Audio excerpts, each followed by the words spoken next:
Korea supreme leader Kim Jong Un America విధానాలపై మరోసారి తీవ్ర స్థాయిలో నిప్పులు చెరిగారు.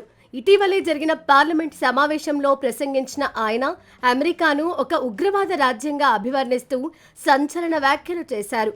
ప్రపంచవ్యాప్తంగా నెలకొన్న అశాంతికి, యుద్ధ వాతావరణానికి అమెరికా అనుసరిస్తున్న దుహంకారపూరిత సైనిక విధానాలే ప్రధాన కారణమని ఆయన మండిపడ్డారు. ముఖ్యంగా పశ్చిమాసియాలో ఇరాన్ అణు కేంద్రాలను లక్ష్యంగా చేసుకొని అమెరికా, ఇజ్రాయెల్ జరుపుతున్న దాడులను ఆయన తీవ్రంగా ఖండించారు.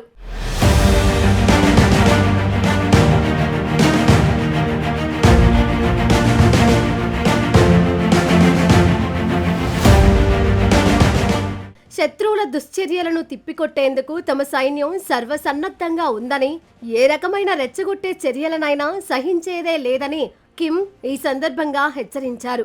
అంతర్జాతీయ వేదికపై అమెరికా ఆధిపత్య ధోరణిని అడ్డుకోవడమే తమ ప్రధాన లక్ష్యమని ఆయన స్పష్టం చేశారు. దేశ సార్వభౌమాధికారం, భద్రత విషయంలో ఎట్టి పరిస్థితుల్లోనూ వెనక్కి తగ్గే ప్రసక్తే లేదని కిమ్ జోంగ్ ఉన్ పునరుద్ఘాటించారు. ఉత్తర కొరియా తన రక్షణ కవచమైన అణ్వాయుధాలను ఎప్పటికీ వదులుకోదని, దేశ భద్రతకు అణుసామర్థ్యమే అత్యంత ఆవశ్యకమని ఆయన పేర్కొన్నారు. శాంతి చర్చల పేరుతో తమను బలహీనపరిచేందుకు పశ్చిమ దేశాలు కుట్రలు చేస్తున్నాయని, కానీ తాము ఆ వలలో పడబోమని ఆయన హెచ్చరించారు. ఇదే క్రమంలో పొరుగు దేశమైన దక్షిణ కొరియాపై కూడా కిమ్ తీవ్ర ఆగ్రహం వ్యక్తం చేశారు. సియోల్ ప్రభుత్వం తమ దేశానికి అతిపెద్ద ప్రాథమిక శత్రువు అని అభివర్ణించారు.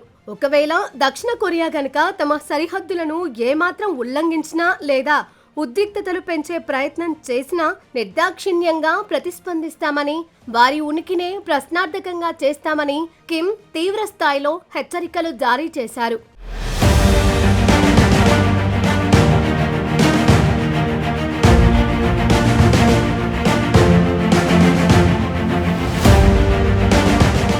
మరోవైపు అమెరికా అధ్యక్షుడు డొనాల్డ్ ట్రంప్ తిరిగి చర్చలు జరపాలని ఆసక్తి చూపుతున్నారనే వార్తలపై కిమ్ జోంగ్ ఉన్ పూర్తి నిరాసక్తను ప్రదర్శించారు.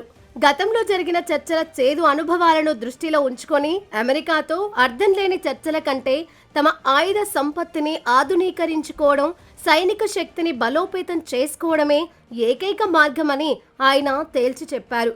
కేవలం దౌత్య మార్గాల ద్వారా తమ దేశ ప్రయోజనాలను కాపాడుకోలేమని, తిరుగులేని సైనిక బలమే తమకు శ్రీరామ రక్ష అని ఆయన వ్యాఖ్యానించారు. అమెరికా లాంటి శక్తులను అడ్డుకోవాలంటే ఆయుధ పోరాటమే సరైన పరిష్కారమని ఆయన సంకేతాలిచ్చారు. కిమ్ చేసిన ఈ వ్యాఖ్యలు ఇప్పుడు కొరియా ద్వీపకల్పంతో పాటు అంతర్జాతీయ రాజకీయాల్లో తీవ్ర ప్రకంపనలు సృష్టిస్తున్నాయి.